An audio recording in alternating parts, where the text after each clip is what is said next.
Hello, boys and girls, and welcome to another edition of Movie Goodness, where we examine life through cinema here on the KB Radio Network. I am your host, Kevin Reed, and it is Dune time. It's time to go searching for the spice. Yes, I have been bitten by the Dune bug, I guess. I got Dune fever, all in anticipation for the release of Dune Part 2, which will be coming out in theaters on March the 1st, this Friday, coincidentally the same time as this episode. And I'm super excited for Dune Part 2, directed by Denis Villeneuve, starring Timothy Chalamet and Zendaya, and the list goes on and on. It is about a quarter of Hollywood is in this film, and I'm super excited. And this is coming off the heels of Dune Part 1, of course, and I'm one of the people who wasn't 100% with Dune Part 1. You know, I loved it for the visual achievement of it. It is one of the most gorgeous looking films you ever going to see. But it kind of caught me off guard, and I think when I initially saw it, when it came out, I didn't know they were splitting the film up. I thought it was just Dune, and fully anticipating a beginning, middle, and end when I sat down to watch it. But full disclosure, they let you know 2 seconds in that this is Dune Part 1, and I was like, oh man, they're gonna split this up. You know, and it took me out. Honestly, it took me out, and I really didn't enjoy the film like I was expecting, because I was excited for Doom. I'm a fan of the 1984 film and all of his 1980s glory, and so I was like, okay, let's get an updated version of that. And you know, I wasn't a fan of the books. Well, I shouldn't say I wasn't a fan of. I never read them. I never read the Doom books. So my only knowledge of Dune was the 1984 film. So it is what it is. Plus, I did get a little knowledge from a friend of mine who was a fan of the books and read the books and uh, swore by those books. And so I did know a little bit about a little bit. And I think it was the year 2000, with the mini series that came out on Sci-Fi, I believe. I didn't watch that. Uh, it just didn't appeal to me. But whatever. But I am super excited for Dune Part 2. I don't know what it is. Maybe it's because uh, on a couple of rewatches of Part 1, I learned to appreciate it much more, much more. You know, going in knowing that this is the first half of a movie, and I accepted it more, and it spoke to me more. I enjoyed it more. I got more out of it, and so there was that.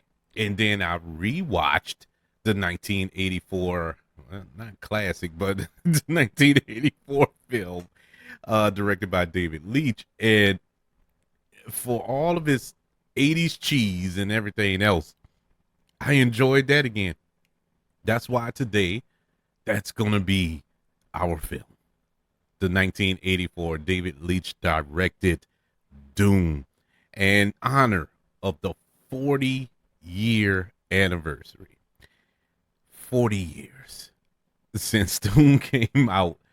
Oh my God. Look, when I started this show, or started getting the notes prepared for this show, rewatching Dune, and getting all my ducks in a row, I, I it didn't dawn on me that it was 40 years, and I was blown away. But with that all said, I want to say this: this is the year that I'm gonna do it. This is the year that I have been promising to commemorate 1984. And 1984, in case you don't know, this is your first time listening. If it is, welcome to the show. I have been trying to find a way to incorporate 1984 into this show and talk about it because I feel that 1984 is one of the most important years in film. I'm not saying all the best movies came out in 1984, but in my childhood growing up, many of the films that I consider classics in my heart came out that year, and a lot of the films that I would consider my favorites or some of my favorites came out that year, or important films. You know, you had Ghostbusters come out in 1984, Beverly Hills Cop, Indiana Jones and the Temple of Doom, Gremlins, The Karate Kid, Police Academy. What else came out in '84? Romance in the Stone, Splash. Splash came out in '84. Amadeus came out in '84.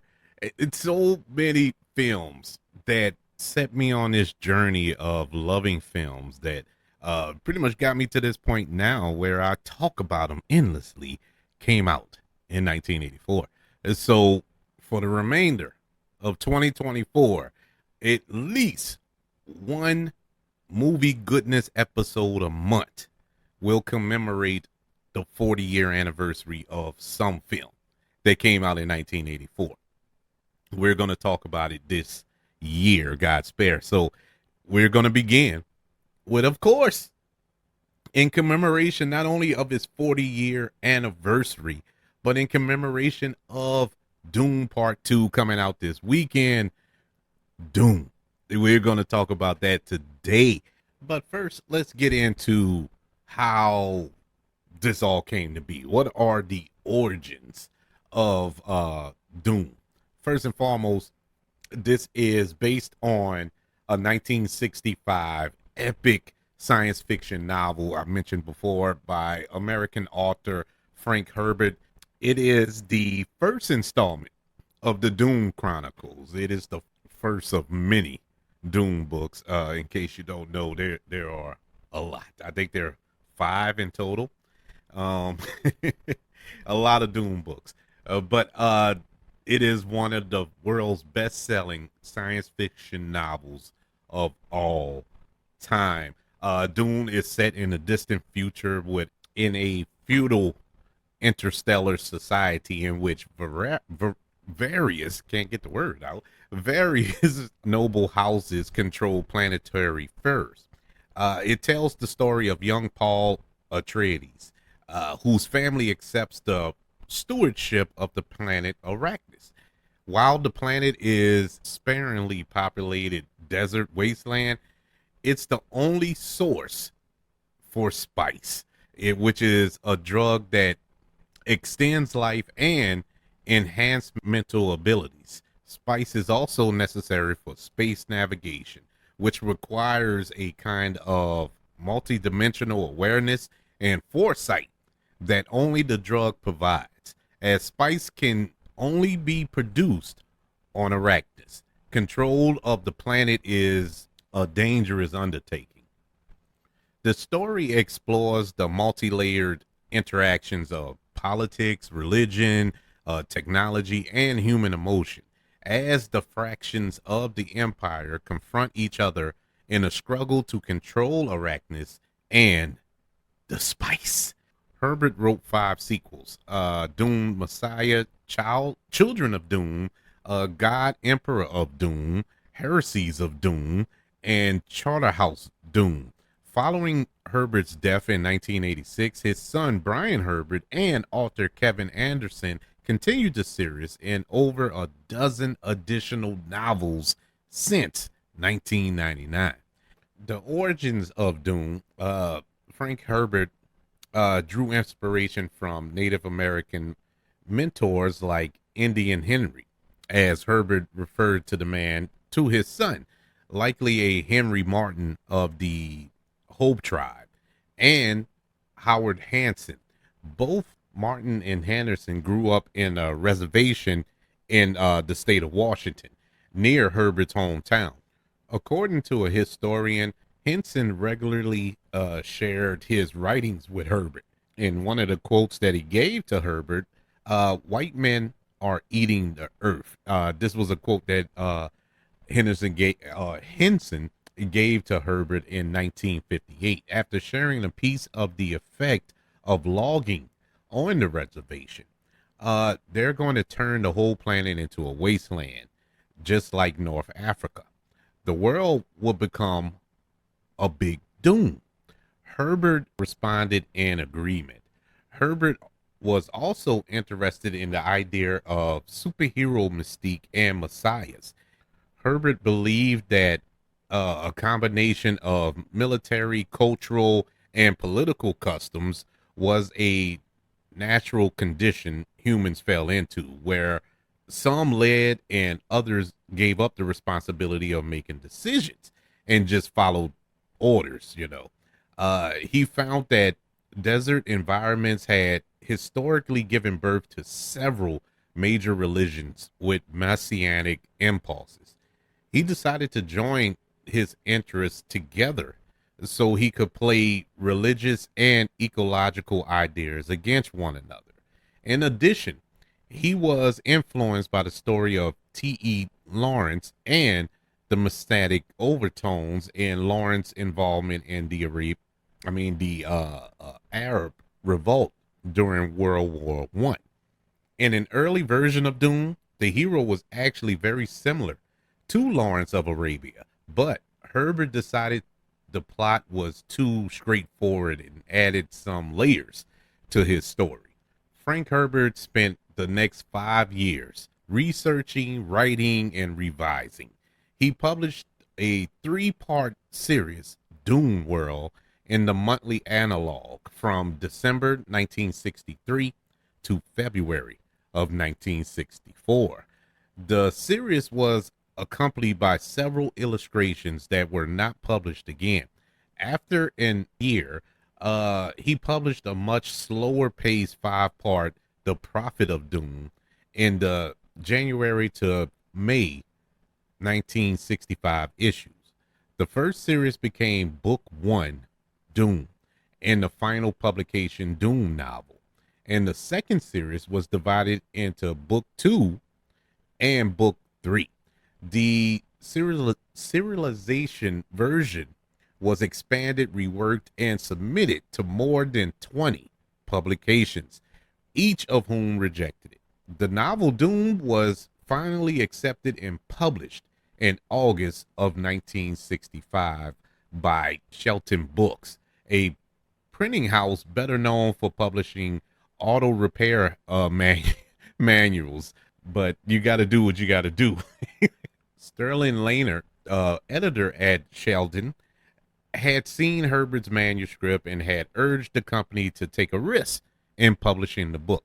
However, the first printing, priced at $5.95, which is equivalent to $55.25 in today's money, did not sell well and was poorly received by critics as being atypical of science fiction at the time. Sheldon considered the publication of Dune a write-off, and they fired their editor for this. Over the course of time, the book gained critical acclaim and its popularity spread by word of mouth to allow Frank Herbert to start working full-time on developing sequels to Dune, elements of which were already written along with Dune. At first, Herbert considered using Mars as the setting of his novels, but eventually decided to use a fictional planet instead.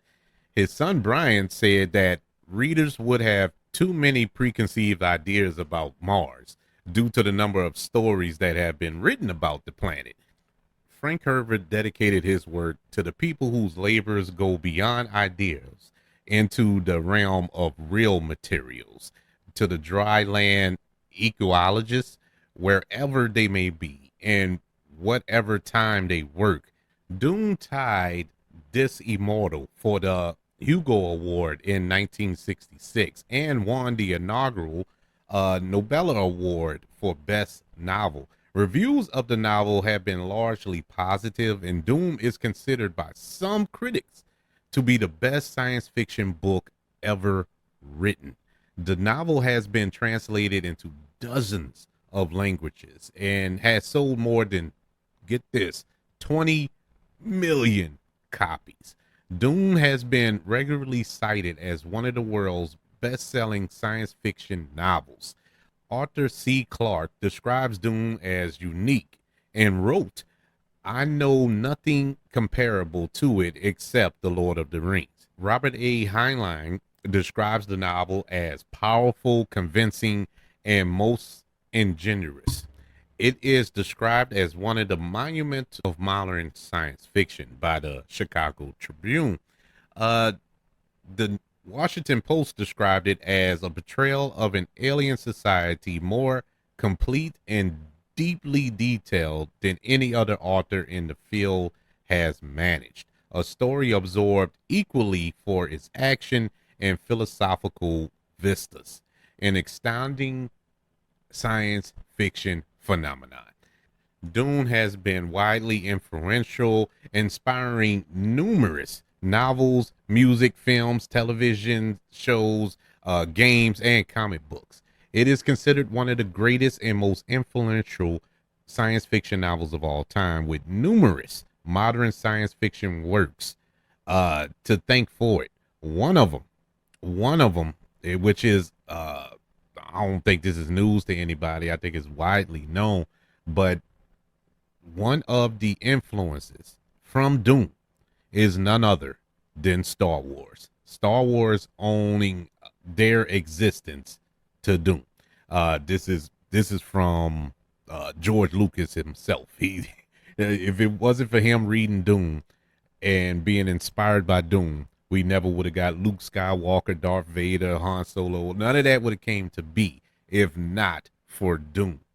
Dune has also been referenced in numerous other works in pop culture, such as Star Trek, The Chronicles of Riddick, and Futurama, to name a few. Dune was cited as the source of inspiration for a Japanese anime film, Nasae of the Valley of the Wind, which came out, in 1984 for its post-apocalyptic world. Some of the musical influences from Dune, in 1977, David Matthews became one of the first artists to dedicate an entire composition to Dune, publishing the album of the same name on CTI Records. Heavy metal band Iron Maiden wrote a song, "To Tame a Land," based on the Dune story. It appears in the closing track of the 1983 album Peace of Mind. The original working title of the song was Dune. However, the band was denied permission to use it, with Frank Herbert's agent stating Frank Herbert doesn't like rock bands, particularly heavy rock bands, and especially bands like Iron Maiden. Boy, that's he really stuck into Iron Maiden on that one. Doom inspired 30 Seconds to Mars on their self-titled debut album, and the list goes on and on to the tributes to Doom through music. But enough about that. Let's get into this film.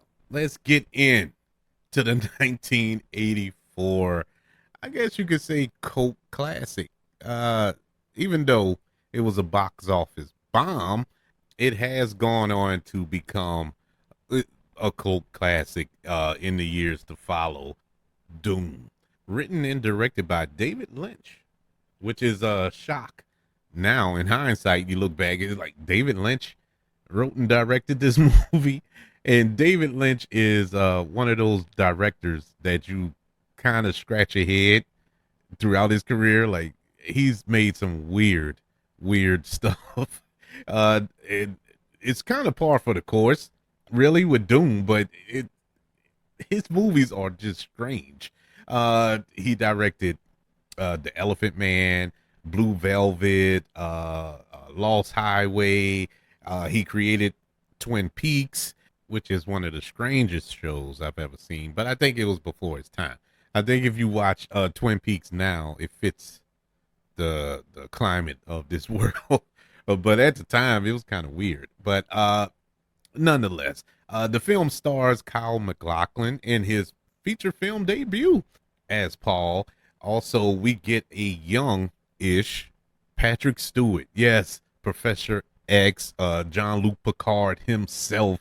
Patrick Stewart is in this film. Brad Dourif, Dean Stockwell, Virginia Madsen, Sting, Linda Hunt, and Max Van Sydow. This was a stacked movie. And I don't know if it was considered stacked in 1984, but all of these actors and actresses are staples now, mainstays now in Hollywood, you know. And just like the novel, the setting is in a distant future, chronicling the conflict between rival noble families as they battle for control of an extreme, harsh desert planet Arrakis known as Dune. Now, before this film came to be, there were many attempts to make this into a movie, to adapt that novel into a film. Uh, it goes back to the early 70s. I think in 1971 there was an attempt to make the film, but one of the producers passed away before they can get the ball rolling on it. And then I think in the mid 70s there was another attempt, and that fell through. But in late 1976, Italian producer Dino De Laurentiis purchased the rights for Dune to finally adapt it into a film. De Laurentiis commissioned Herbert to write a new screenplay in 1978. The script Herbert turned in was 175 pages long, the equivalent of nearly 3 hours of screen time. De Laurentiis then hired Ridley Scott in 1979 to direct the film, and hired another writer to polish the screenplay. Ridley Scott initially wanted to split the book into 2 films. He worked on 3 drafts of the script, using the Battle of Algiers from 1966 as a point of reference, before moving on to direct another science fiction classic, Blade Runner, in 1982. He recalled the pre-production process as slow, and finishing the project would have been even more time-inducing. So, in 1981, the 9-year film rights were set to expire. So, De Laurentiis renegotiated the rights from the author, adding to them the rights to the Dune sequels, written and unwritten. He then showed the books to Sid Steinberg, president of MCA at the time, the parent company of Universal City Studios, which approved the book. After seeing The Elephant Man in 1980, producer Raffaella De Laurentiis decided that David Lynch should direct the movie. Around that time, Lynch received several other directing offers, which included, get this, Return of the Jedi. De Laurentiis contacted Lynch, who said he, had not heard of the book. After reading it, he loved it. He met with De Laurentiis and agreed to direct the film. Lynch worked on the script for 6 months, and his team put together 2 drafts of the script and split over creative differences. Lynch then worked on 5 more drafts. Initially, Lynch had scripted Dune across 2 films as well, but eventually was condensed into one single film. Virginia Madsen said in a 2016 interview that she had signed on for 3 films, as the producers thought they were going to make kind of a Star Wars for grown-ups, but didn't happen. On March 30th, 1983, with a 135-page 6th draft of the script, Dune finally went into production. It was shot entirely in Mexico. De Laurentiis said that this was due in part to the favorable exchange rate to get more value of their production budget. and that no studio in Europe had the expensive capability they needed for this production. With a budget of over 40 to 42 million dollars, Dune required 80 sets built on 16 sound stages and had a total crew of 1,700 with over 20,000 extras. Filming ran for at least 6 months from September of 1983, plagued by various production problems such as failing electricity and communication lines due to the country's infrastructure, or health related problems with the cast and the crew. And so this film, it took a lot to get this film off of the ground, but it did eventually lift off. Watching this film in 2024, it is very, very messy.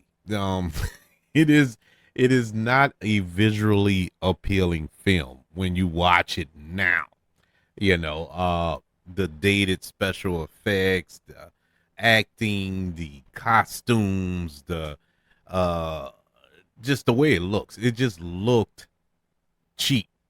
you know, but but you got to put things in perspective here. You know, it was 1984.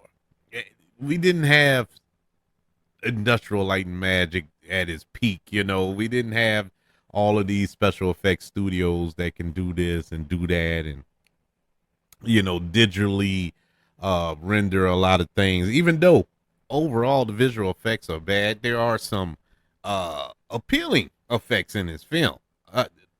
Take for instance the Baron, right? The Baron who floats around, he never walks. He floats throughout the film. It looked good.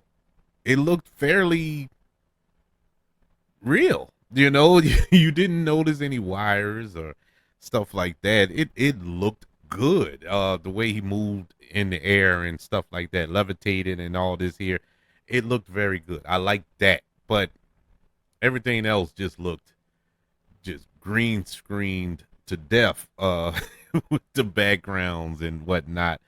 Now we've seen films that were made prior to Dune at this time that looked better. So I really can't give it the excuse of, oh, it was made in the early 80s. I mean, I've seen better films. Just take Superman, right? Superman came out in 1978 and it looked great. When Christopher Reeves was flying, you really believed he could fly. It looked great, but not so much here.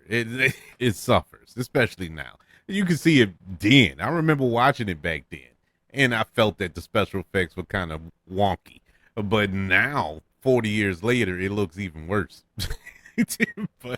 but it's all good. Now I can look back on it as some sort of cinematic achievement. But in any event, let's move on to the cast here. This cast is like a big pot of gumbo for all of us down here in New Orleans. It's not diverse. It's not diverse. It's just a weird mix of actors and actresses from all over. I mean, Kyle MacLachlan, this is his first film. He plays the lead here as Paul, and I think he does a decent job. It was points throughout the film where you could tell this was like his first gig, and he kind of felt a little stiff throughout the film. In comparisons to Timothy Chalamet's performance as the same character in this updated version. I mean, very stiff, just a stiff performance. It was weird, but he was interesting. I can see where he became a star, where he launched a career off of this film, because there's something there. It was more or less the way the role was written, and if the director and the studio had any faith in Kyle MacLachlan to really make the role his own or not. But it just feels like he was either held back or he was just, I don't know, just stuck in some shape, form, or fashion. Our villain here. I remember watching this movie, and the villain is the Baron, who is portrayed by Kenneth McMillan, and that is a villain that has stuck in my head for 40 years. I I still cringe at the sight of the Baron. He just, with the balls all over his face, and that manic laugh that he had throughout the film, and he was just a creepy, vile creature. He felt like a creature, and I mean, he really went in. He knew what the assignment was, and he went in. And to this day, man, I enjoy his performance as Baron, and often gets overlooked when you see those lists for villains, top villains in film history. We all go to the obvious ones, Joker, Heath Ledger as Joker, or uh Darth Vader in Star Wars, and stuff like that. But this is overlooked. I think this is a villain that is frightening and designed to creep the audience out, and it definitely knocked that part out of the ballpark here.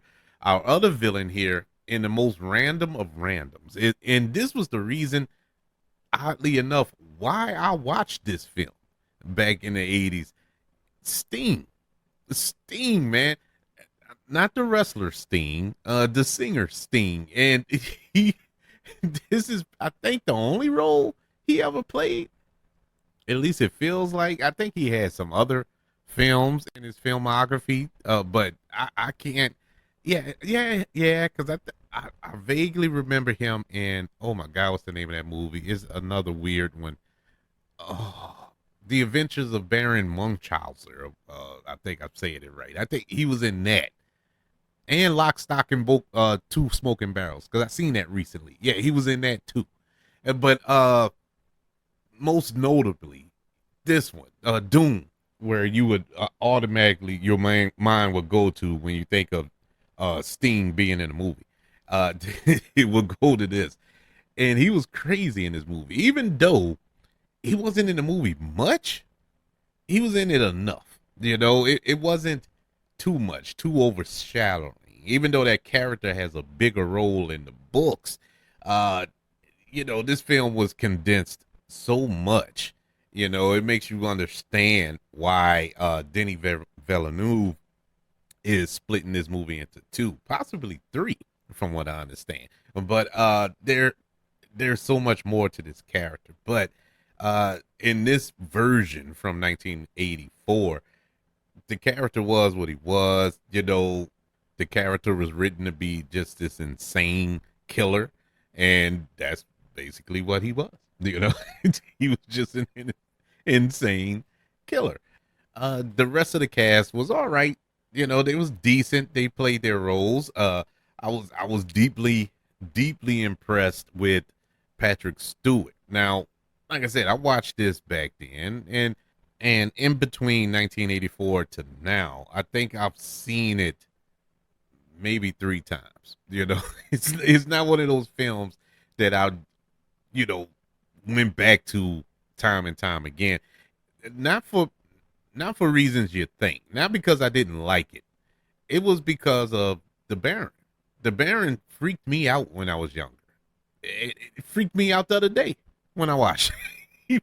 That character is creepy as I all know what. I just cannot stomach it because I was eating.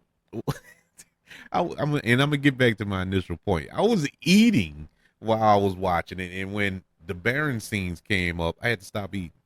I had to stop eating. I can't watch that. I can't look at him and eat. But anyways, when I watched it back then, I didn't know who Patrick Stewart was. This is pre Star Trek: The Next Generation. This is pre X-Men. So when when he popped up in those projects later down the line, I still didn't put two and two together that he was in Dune. And it wasn't until I watched it a couple of days ago when I sat there and was like, wait,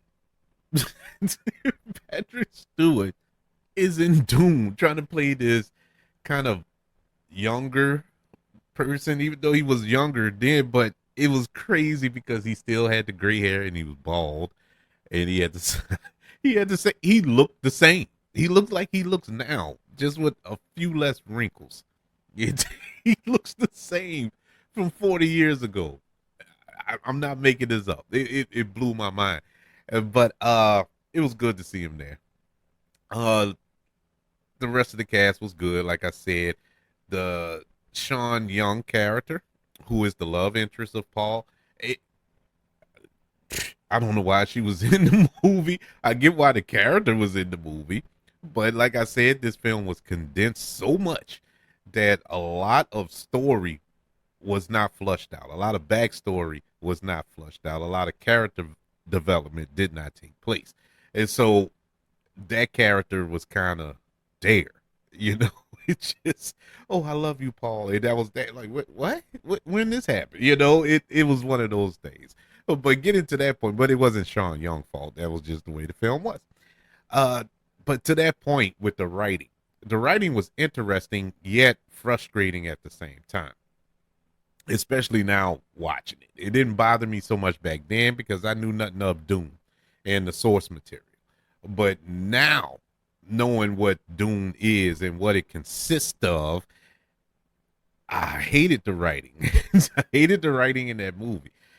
Now, it follows the story. It does. It follows the story, but so much is left out. So much character development is left out. For instance, like I said, the Sean Young character, who is the love interest of Paul, and in the film, they just fell in love. They met each other and they was in love. Now, granted, the seeds was planted because Paul was having these visions and dreams and stuff like that, and seeing her before they actually met face to face, but it just didn't work. Believably, did not work. Uh, I like the element of the voiceover in this film. I like how it wasn't a lot of dialogue in this movie, but a lot. Let me take that back. There was dialogue in this film, but a lot of it was voiceover. A lot of it was uh, people talking to themselves in their heads, and you can hear the voices of them talking in their head, thinking. And I thought that was interesting. I thought that was innovative in a way, and I liked how that went. You know, it worked. It especially it fit the story. But aside from that, this was a very, very cookie cutter script, and you know, to say they were trying to make a adult Star Wars, that didn't work. It didn't quite work. But I give them an A for effort. The direction here by David Lynch, uh, really good direction. It was good direction.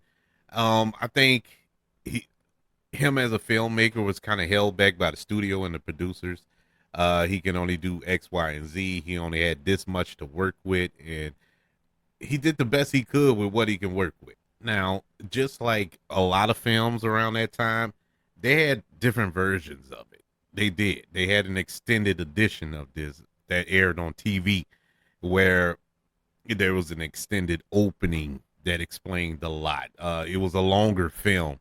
You know, they added new scenes. They had more plot elements that was flushed out. They had more voiceover narration in it. You know, it was a lot. But in doing this, David Lynch took his name off of it. He disavowed that version. That wasn't his version. His version is the one that we got in theaters, and that TV version was not his official version of the film.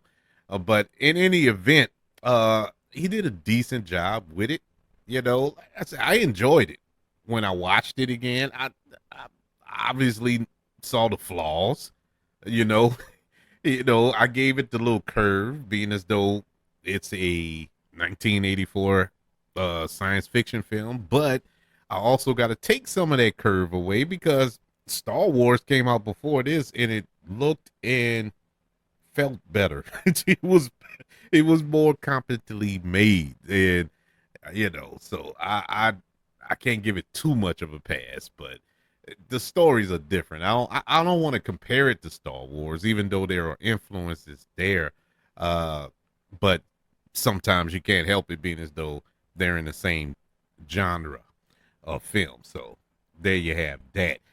Dune from 1984, the 40-year anniversary of this cult classic, gets a letter grade of a C plus.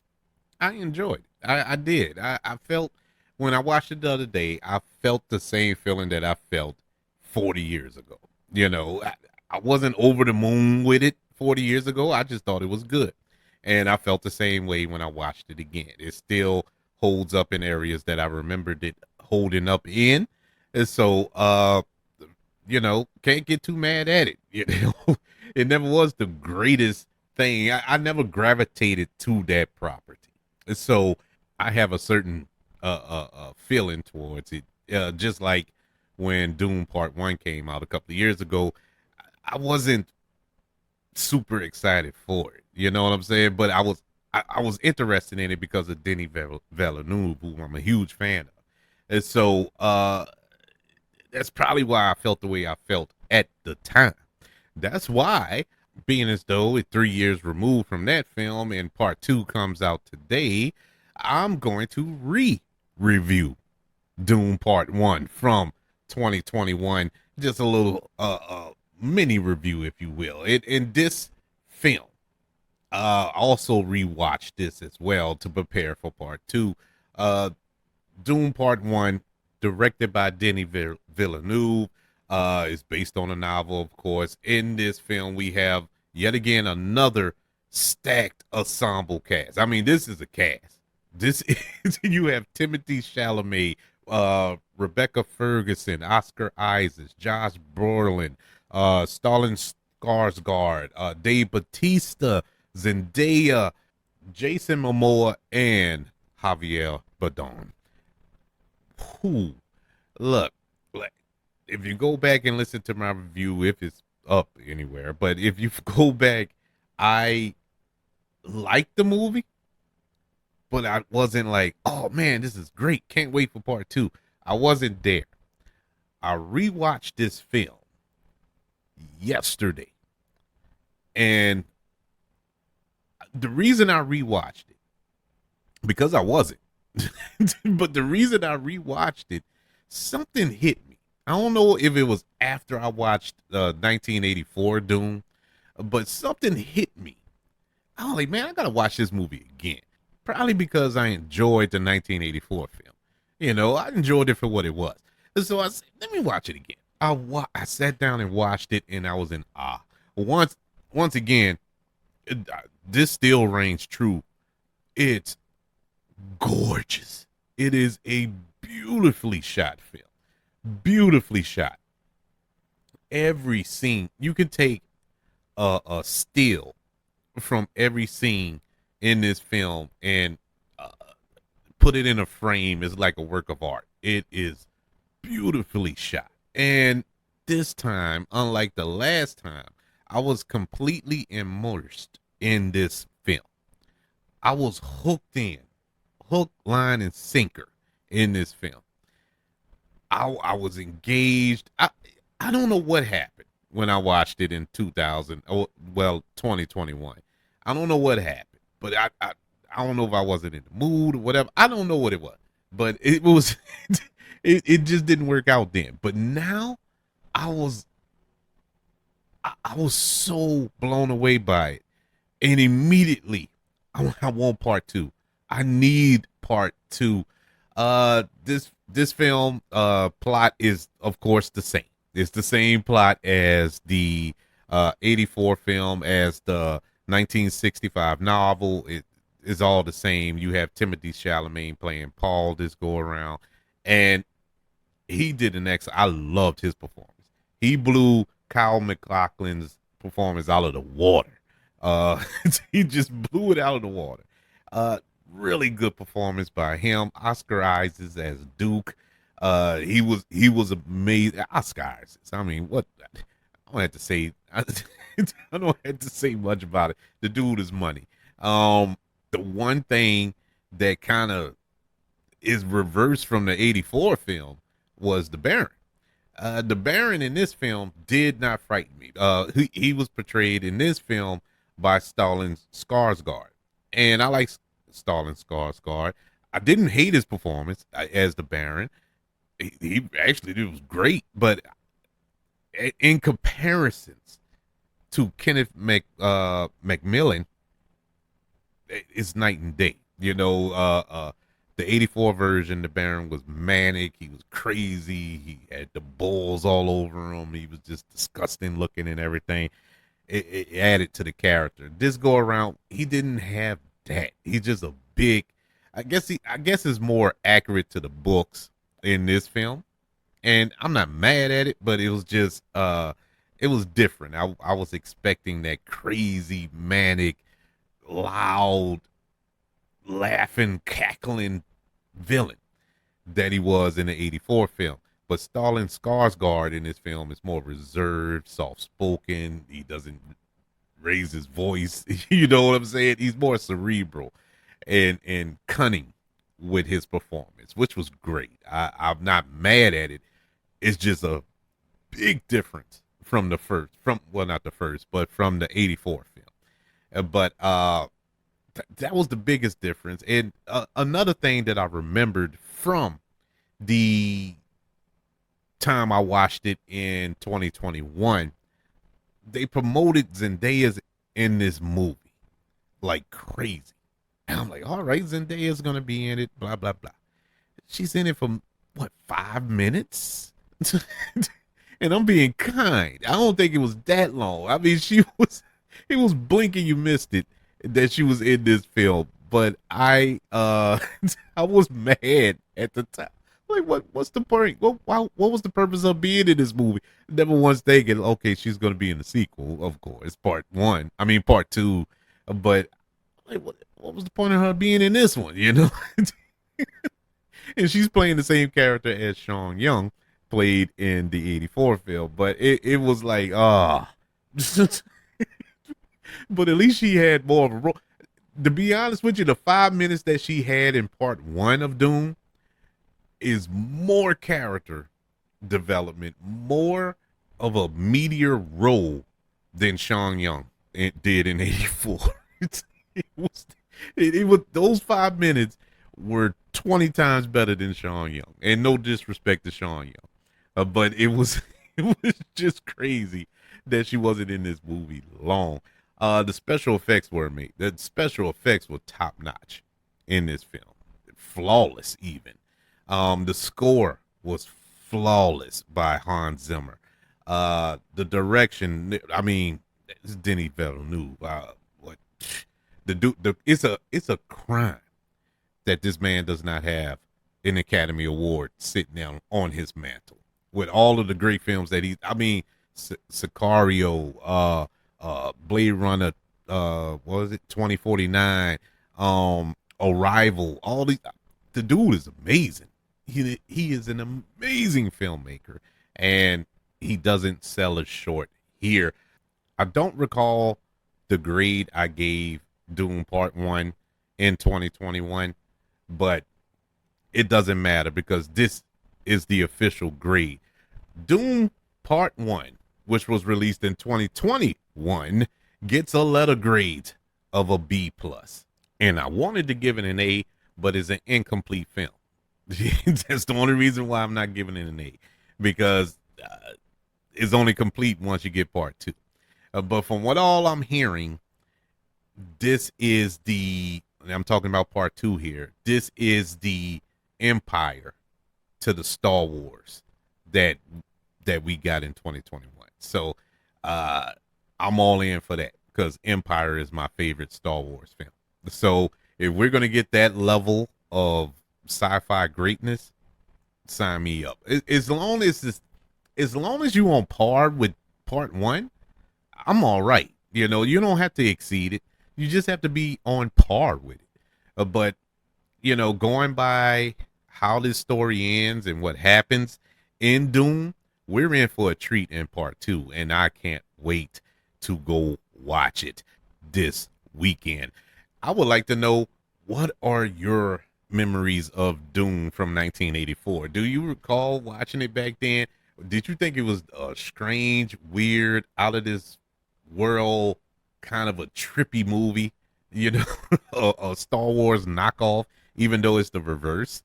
If you actually go chronologically, is Star Wars actually ripped off Dune? But what did you think of it, and what did you think of Dune Part One from 2021? And are you excited for Dune Part Two? I know that's a lot of questions, but you can let me know by email. Email the show, kbradiopodcast@gmail.com. You can also look me up on all social media platforms. Just search for the KB Radio Network, as well as the KB Radio Network channel on YouTube. Subscribe and like this video if you don't mind. Also, don't forget about the 5 stars, the reviews, and sharing this show if you're listening on Apple Podcasts, Spotify, iHeartRadio, wherever you are currently listening to movie goodness here on the KB Radio Network. Everybody, thank you for joining me as we dove into the world of Dune. I'm so excited for part 2. Can't wait to sit in the theater. I'm going to see this in IMAX. Got to see this on the biggest screen ever. I got to see this. That was another thing about part 1 that kind of stained it. I didn't go to the theater to see it. You know, that's when HBO Max, when it was HBO Max at the time, and we're doing that day and day release. They were releasing in theaters and releasing on HBO Max. Well, my intentions was going to go see it in the theater, but I didn't. And so I ended up watching it on Max at home, which was fine, you know, because I had the surround sound on, and the sound was great, you know, especially when they were using the voice, and they, you know, that it was great. But it didn't have the same effect. I should have went and saw it in the theaters, and that was my bad. But I would not make that mistake this time. I will be in IMAX in the 70 millimeter. That, oh God, I can't wait. I cannot wait for this film. Everybody, I want you all to know that I love you. Continue to love everyone, and until we speak again, you all be blessed.